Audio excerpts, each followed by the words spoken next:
Bum bum bum bum bum bum da da da da da bum bum bum bum bum bum. Right then, sorry. Hang on. Ow. Hi everyone. This is just a quick. I just thought I'd show off my new winter jacket from Bearing, which is funnily called the Luminous jacket. It's about 300 quid. It's got a really nice kind of internal jacket here, keeping us warm. And obviously it's got the lights, which is going to be to some people's taste, but not everyone's. And yeah, I think 300 quid. It seems nicely armoured. If you like lighty things or want something extra to show you off in the night, that isn't a high-vis jacket, then yeah, I'd say it's not a bad thing, huh? But yeah, just thought I'd do a little bit of a different start to my MT blogs from normal. So let's get on with it, shall we?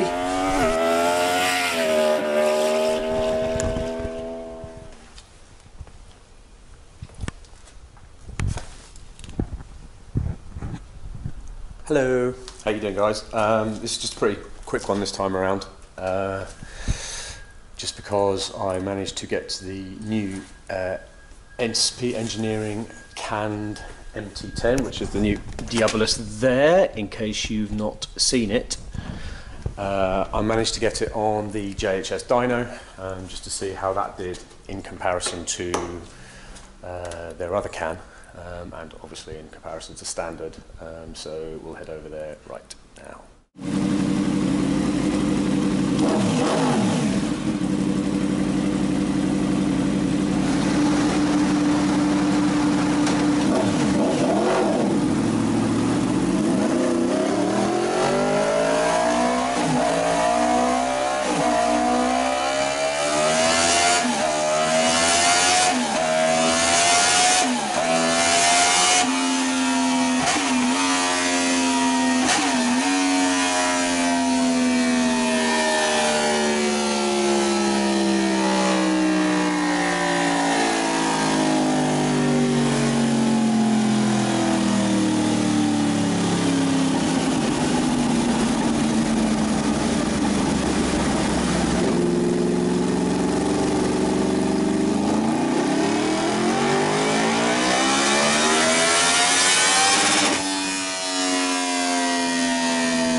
Nicer day though, isn't it?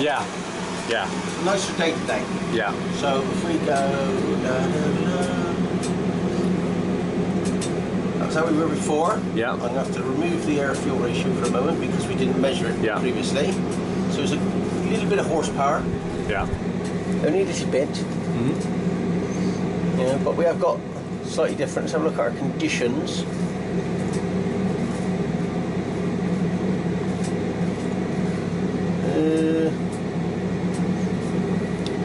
Yeah, slightly colder. Yeah, it was more humid last time as well. Yeah, slightly different conditions. You're going to get a slightly different run, but it's nothing. No. Yeah, nothing to write home about. What about torque? Torque. We talk about it.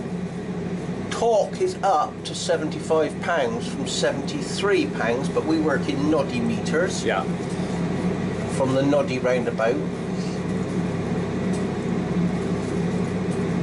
Boom! 101.87 noddy meters of torque. But at the same time, this could be partially down to conditions as well. So. Yeah. But overall, it's made a gain all the way through the rings. But I think that's just conditions because the line is not really changed. Yeah, and that's over the previous can. What's this over standard?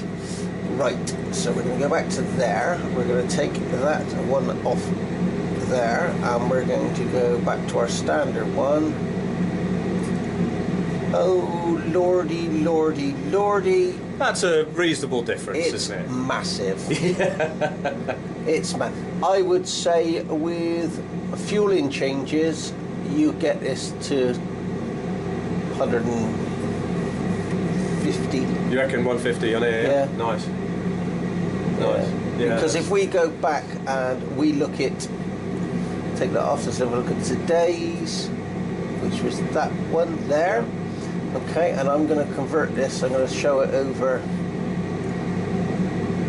air fuel. So we coming in, it's 3000 RPM in 4th gear, I'm opening the throttle, it goes lean because obviously the velocity of the inlet track has been reduced, so subsequently then it picks up and it comes down, and this could be smoothed out. So we can pick up a little bit down here, which then would make it stronger through this portion here.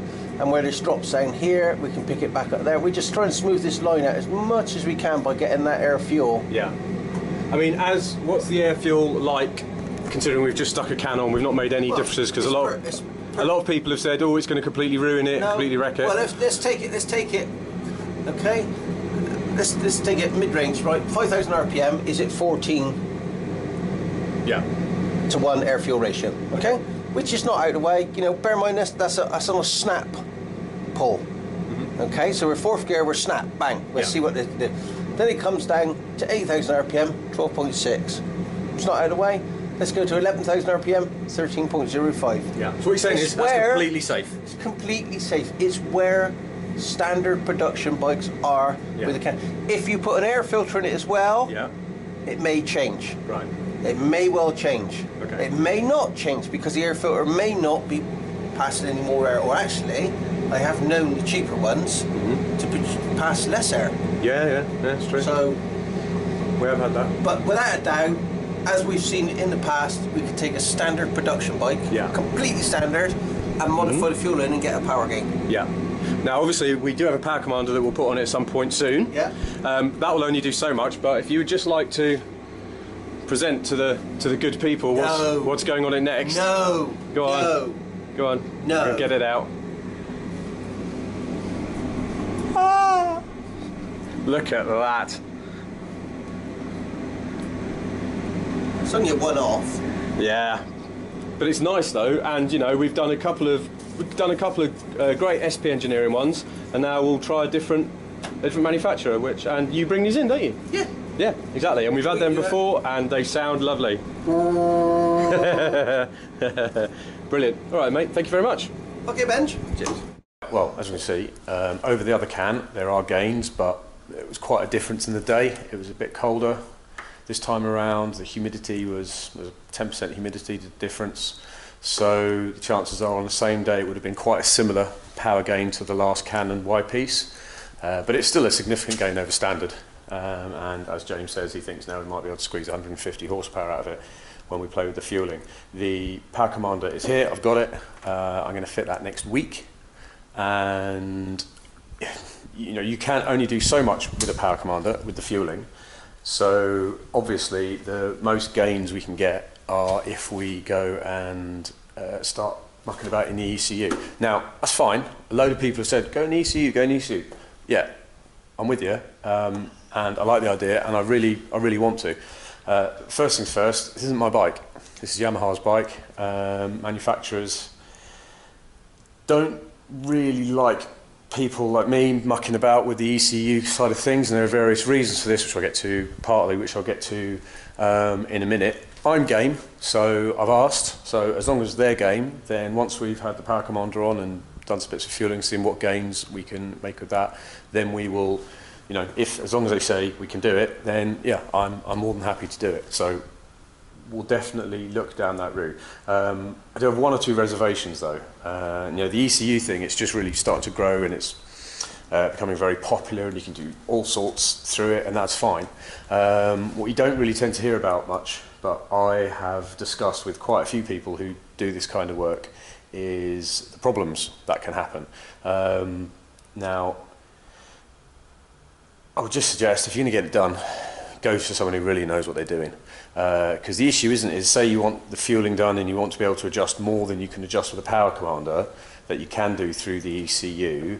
Doing a fueling mat's fine, but sometimes mistakes are made. I was speaking to the dyno guys not long ago who next year will start to enter the ECU flashing market, and they'll be quite an interesting one to look at because they'll have the direct backup of all the manufacturers as well. That means, crucially, that means they'll have all the programming data and stuff like that, because the problems they've seen, and a couple of other tuners and stuff have seen, is it's not so much the fueling mats that people can cock up, because you can cock that up. It's mostly to do with compromising things like backup strategies, because everything talks to everything. You know, if you take if an ABS sensor breaks on this or turns off on this, the quick shifter stops working, and something a little bit odd happens to the traction control. You know, everything's linked, and the problem they've seen is they've had bikes in that have had a really good fueling map, but a lot of the backup strategies have been compromised because it's not really something they think about, and usually it's done by accident. So if you're going to get your ECU done, as I said, go to someone like James. There are other very experienced now reputable places in the UK, probably abroad too, that can dive into ECUs and who know what they're doing without making a fluff of things or without setting something else off. So yeah, just a little word of warning. It can go wrong, so make sure you go and get it done somewhere where you can go back to them basically and say, sort this out, you've broken it. The screen has arrived. In fact, when I finish, the split second I finish doing this video, I'm actually going to dive over to Phoenix Yamaha, and I'm going to have the new screen put on, and I'll see what it's like. The more I think about it, the more I'm not actually sure I want it, but I want to see if it will just do the job of deflecting some wind. Now, some of you guys out there have said, yeah, I've got the screen on and it kind of does the job. Some have said, I put the screen on and then I got rid of the screen. And some have said, put the screen on, I want to know what it's like. So yeah, I'll be on my way to do that. So by next week, we'll have the power commander on, we'll have the screen on. I'm still waiting on word of the downshift blipper from Bike Sport Development. So they came down and got into the ECU and had a good look about, and looked at, you know, the mechanical side of things as well. But I've not actually heard back from them since, which is a shame. Apart from that, you know, we've just basically been running around. It's been so obviously it's been cold and very wet. The Rosso coursers are absolutely fine. Can't complain. This mirror's been pissing me off massively because it keeps, I keep tightening it up and it keeps undoing and then spinning round, and it's just a bit irritating, but it's no big deal. Just use the spanner I've got and turn it up. Apart from that, I don't really have a great deal to report this time around. I have a lot more next time when we've managed to have a fiddle and get some bits and stuff on. No word from AIM though on the dash. Absolute stack of you said on the YouTube, yeah, let's try it, and emailed me, and I emailed them and I sent them a link to the video so they could see some of the responses, some of the positive responses in there, and not a sausage. So meh. Oh well, if it doesn't happen, it doesn't happen. It was more of a would be nice trinket, I suppose, even though I do really like the look of it.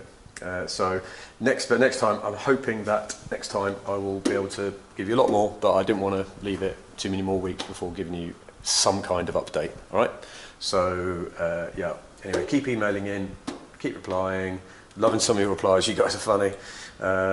Even the ones who seem to not appreciate any of this, but hey, you know, can't please everyone, eh? Right then, have a nice evening. Bye.